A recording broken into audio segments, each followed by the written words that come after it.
dialéctica en el sentido idealista, o sea, separada de la realidad de la que tendría que obtener su contenido, se torna especulación. Y eso fue la dialéctica durante la Edad Media como parte del trivium, o sea, entre las artes liberales fue la encargada de acercarse por el camino de la razón, del razonamiento, hacia la verdad revelada, pero en la medida en que más se adentraba en los misterios divinos, más se alejaba de la realidad. Ya en el Renacimiento surge la necesidad de explorar nuevamente esa realidad que se está modificando continuamente con el desarrollo de las ciudades, del comercio, de la burguesía. Entonces empieza a ir surgiendo un esbozo de lo que va a ser la subjetividad moderna, que podemos ver ya como si fuera un primer indicio en el humanismo renacentista. Los humanistas, desde el siglo XIV, con figuras como Petrarca, se ocuparon de viajar por las geografías donde tuvo lugar la cultura clásica antigua, por Italia, por Grecia, buscando escritos de la antigüedad, buscando rescatar obras.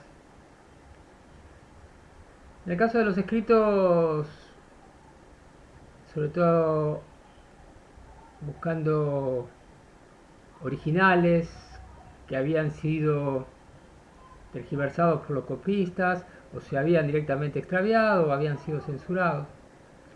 Y se da la, si se quiere, la feliz coincidencia de que en el siglo XV se desarrolla la imprenta, se incorpora en Europa la imprenta, gracias a Gutenberg.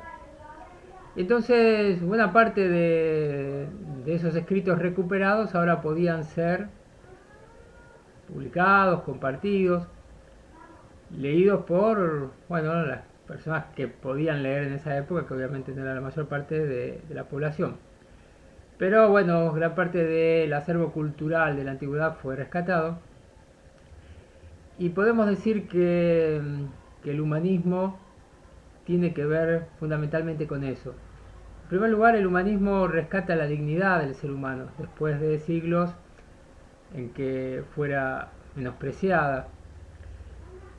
El discurso sobre la dignidad del hombre, Oratio Dominis Dignitate de Pico de la Mirandola, pronunciado en 1487 en una suerte de congreso de filosofía, a los finales, si se quiere, de la Edad Media, si tomamos 1492 como fecha en vez de 1453. Pero bueno, la cuestión es que el discurso sostiene que todas las criaturas tienen una naturaleza que las condiciona, salvo el ser humano, que carece de esa naturaleza y por lo tanto carece de condicionamientos. Lo propio del ser humano es la libertad. Y así anticipa cierta concepción de la subjetividad que va a estar presente, por ejemplo, mucho después en el existencialismo y demás. Pero lo propio del ser humano para Pico de la Mirándola no es solo tener la libertad, sino la potencialidad para poder darse una plenitud, un desarrollo cada vez más profundo a través de las distintas disciplinas, a través del arte, a través de la filosofía, a través de las ciencias. Y así van haciendo ese ideal del homo universalis, ¿no? Del hombre universal, interesado en todas las áreas del conocimiento, porque como dice Pico de la Mirándola, todo lo que alguna vez interesó al ser humano no puede dejar de interesarle. Y este es otro rasgo característico del humanismo. Por un lado, la dignificación del ser humano, por el otro lado, esta idea de una cultura universal. Digamos que entre las primeras obras, si se quiere la primera obra que fue impresa, la imprenta de Gutenberg, estaba la Biblia. Esto también es un desarrollo de la época, Pensemos que ahora, gracias a la impresión, las personas con capacidad lectora, digamos, podían acceder a la Biblia por sus propios medios, no necesitaban la mediación de ningún representante de la Iglesia, y esto inicia todo un proceso que va a derivar en 1517, en el comienzo de la Reforma Protestante, ¿no? Con las 95 tesis de Lutero.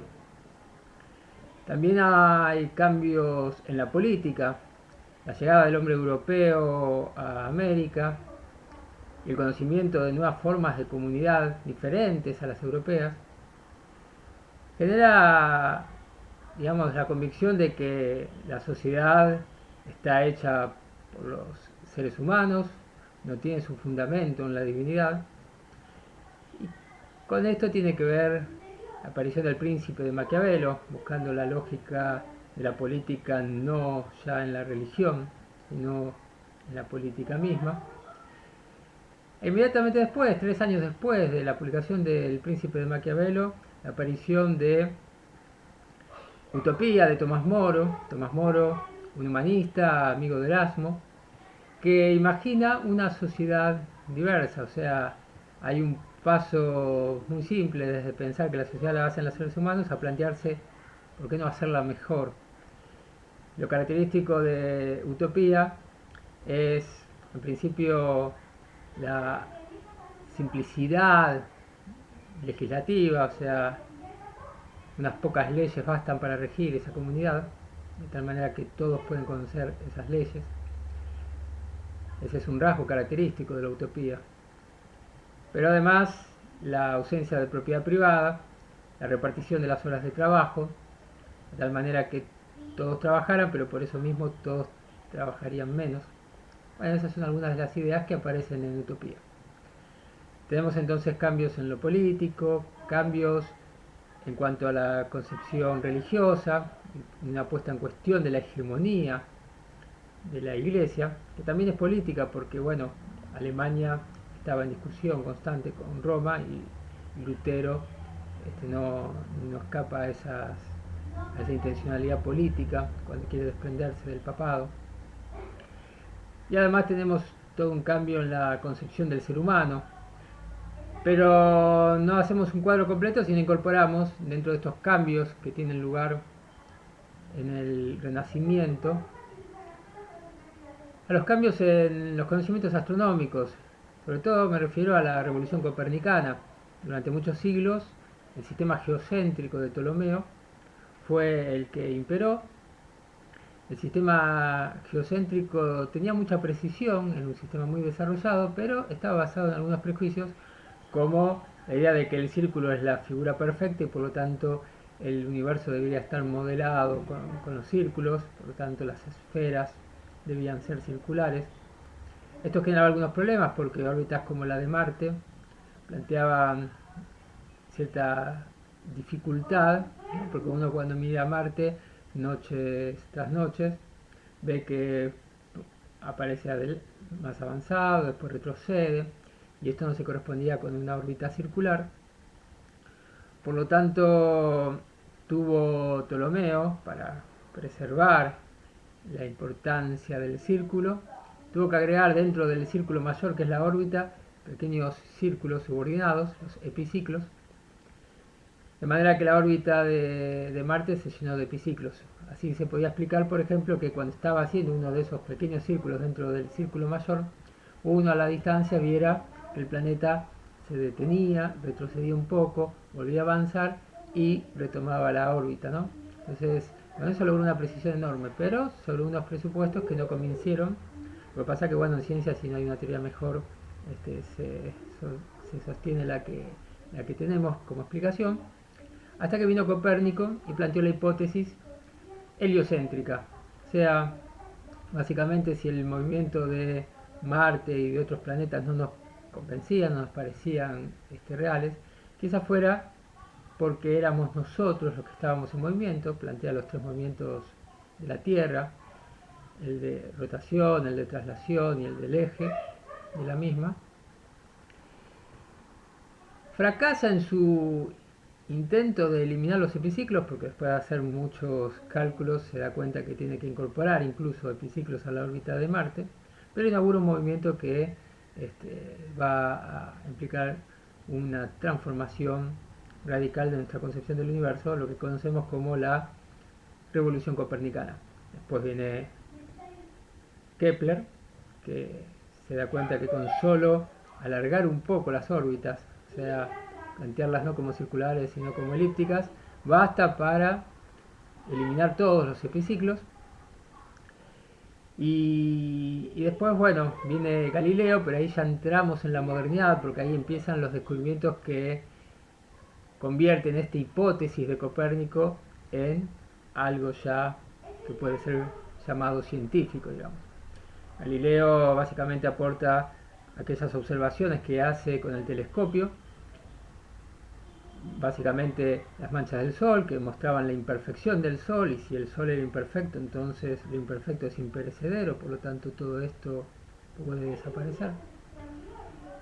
Pero además las lunas, los satélites de Júpiter, que mostraban entonces otros centros de gravedad posibles, ya algo que después va a desarrollar Newton.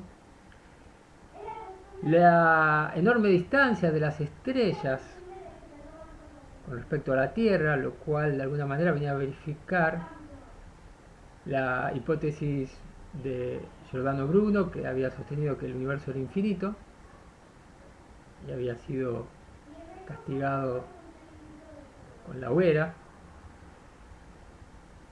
Pero bueno, además de todos esos descubrimientos, aporta los desarrollos de la física. Básicamente él describe tres movimientos muy importantes para explicar después el funcionamiento del universo en un sentido matemático. En primer lugar, él observa la lámpara en la catedral de Pisa y se da cuenta que se movía, y se le ocurre el concepto de inercia. La inercia fue algo difícil de aceptar porque es fácil, por ejemplo, entender que un objeto que está detenido va a permanecer detenido hasta que nada lo ponga en movimiento, pero quizás no es tan fácil entender que un objeto que está en movimiento va a permanecer en movimiento hasta tanto nada lo detenga, ¿no? Pensar el movimiento como un estado era algo que resultaba complejo. La cuestión es que esta inercia representa un movimiento rectilíneo uniforme que él empieza a estudiar con péndulos, para no ir a la catedral de Pisa todos los días, se fabrica sus propios péndulos, se fabrica los instrumentos que requiere el desarrollo de su investigación. Pero bueno, después de fabricar péndulos con distintos materiales, se da cuenta que el péndulo es una caída y empieza a estudiar el movimiento de caída y se da cuenta que el movimiento de caída no tiene que ver con el peso del objeto que cae. Objetos pesados y livianos se caen al mismo tiempo. Supuestamente hizo la prueba en la catedral de Pisa arrojando dos objetos, uno pesado y uno liviano. Seguramente el pesado cayó mínimamente antes, que tiene que ver eso con la menor resistencia del aire, pero no como se quería hasta entonces, que iría ganando velocidad rápidamente en proporción al peso que tenía. Entonces también se fabrica planos inclinados, que es como una manera de fabricarse cámaras lentas, ¿no? Ver los objetos caer detenidamente. Y así desarrolla el movimiento, la descripción del movimiento de aceleración constante. Eh, digamos que un objeto en caída libre va ganando velocidad según una proporción que no tiene que ver con el peso, sino que es una constante. Ahora, lo interesante es que describe un tercer tipo de movimiento, que es la combinación del movimiento rectilíneo uniforme con el movimiento de aceleración constante, que es el movimiento parabólico. Si yo tengo un objeto que va por una superficie, digamos, circulando con un movimiento rectilíneo uniforme, y de pronto llega al final de esa superficie donde hay un precipicio, el objeto empezará a experimentar la caída libre, según el movimiento de aceleración constante. Sin embargo, no va a caer bruscamente, sino que va a caer en la forma parabólica. Esa parábola es producto de la síntesis de la uniformidad del movimiento rectilíneo uniforme y la aceleración constante que lo lleva hacia abajo, hacia el centro de gravedad, digamos. Entonces, esta descripción le va a permitir después a Newton describir las órbitas de los planetas. Él imagina subir no ya a la Torre de Pisa, sino a una altura mucho mayor. Se imagina subiendo a la montaña más alta y arrojar desde ahí un objeto, una piedra, pongamos, con un movimiento rectilíneo uniforme, pero por la caída va a ir adquiriendo la aceleración constante y por lo tanto va a ir dibujando una parábola. Por supuesto que esa parábola va a ser tanto mayor cuanto más fuerza se le imprima. Si se le imprime un poco más de fuerza llegará más adelante, si se le imprime más fuerza todavía llegará más adelante, y así va dibujando Newton distintas caídas cada vez más avanzadas en la circunferencia de la Tierra, hasta que imagina tirada la piedra con tanta potencia que llega al punto del que partió y obviamente por la inercia sigue orbitando alrededor de la Tierra. Eso sería la Luna, una piedra que está cayendo hacia la Tierra pero con una fuerza que la desvía constantemente. Lo importante es que Newton va a imaginar que se va a dar cuenta que esa gravedad no es algo exclusivo, cualitativo de la Tierra, sino algo de cualquier masa en el universo, y así se universaliza ese concepto de gravedad. Pero esto ya es la modernidad. Cuando Copérnico plantea su hipótesis, todavía estamos en el reino de la duda, todavía es una hipótesis posible junto con la hipótesis geocéntrica. Entonces ahí se va generando ese clima barroco de incertidumbre, de no saber dónde estamos parados, cuál es nuestro puesto en el universo, no saber si la vida es sueño, ¿no? Todo ese tipo de temáticas bien características del barroco, que no son sino el signo de que se ha producido una suerte de separación entre el sujeto y el objeto. Esta escisión entre el sujeto y el objeto es lo que se genera acá en el Renacimiento, en la medida en que ya todo lo que esté más allá de mi conciencia me resulta incierto y no puedo, en principio, tener certezas al respecto. El mundo se me torna algo oscuro, algo confuso. Ahora, mientras todo esto está ocurriendo, al mismo tiempo se están desarrollando las fuerzas productivas, se está desarrollando una nueva dinámica histórica. Entonces podríamos decir, para decirlo de alguna manera original, que la historia irrumpe en la historia. Y esto quiere decir que la historia aparece como algo fundamental, algo que salta a la vista como nunca antes. Ahora, lo primero que hay que tener en cuenta es que la historia salta a la vista en principio como una fuerza extraña, una fuerza contraria a los designios de la humanidad. De ahí el clima de melancolía característico del barroco, porque lo que se está viendo es desmoronarse el ideal clásico de hacer renacer la cultura clásica, de hacer renacer la antigüedad, y ahora no por una censura medieval, no por la resistencia de la Iglesia, sino por el avance de la modernidad, por el avance histórico. Entonces la historia aparece en primer lugar derrumbando esa cultura que se estaba queriendo reconstruir. Por ejemplo, Benjamin, bueno, además de analizar el grabado Melancolía de Durero, donde se contrapone la construcción humana frente a una construcción divina que aparece por detrás, ¿no?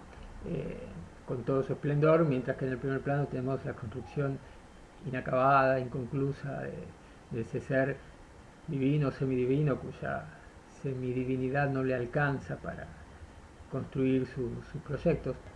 Pero además hay una idea interesante con respecto a los dramas barrocos en Benjamin, donde sostiene que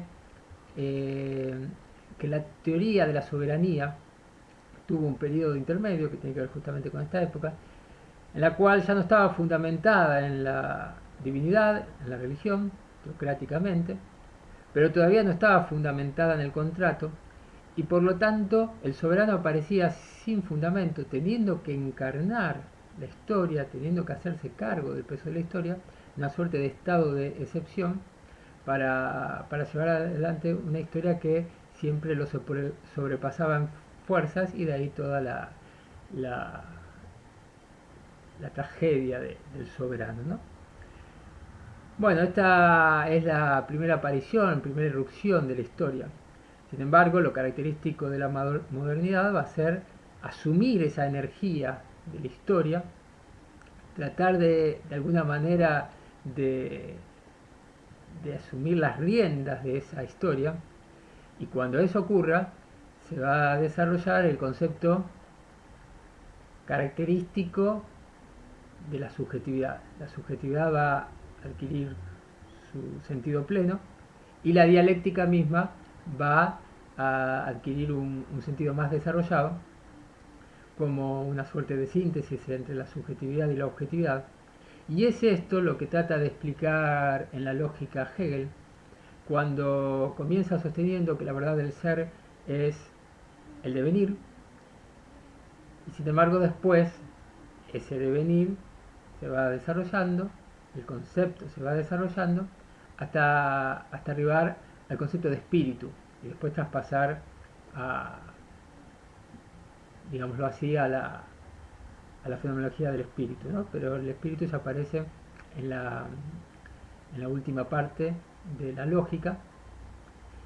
¿Y qué es el espíritu? Bueno, justamente el devenir que tiene incorporada ahora la subjetividad.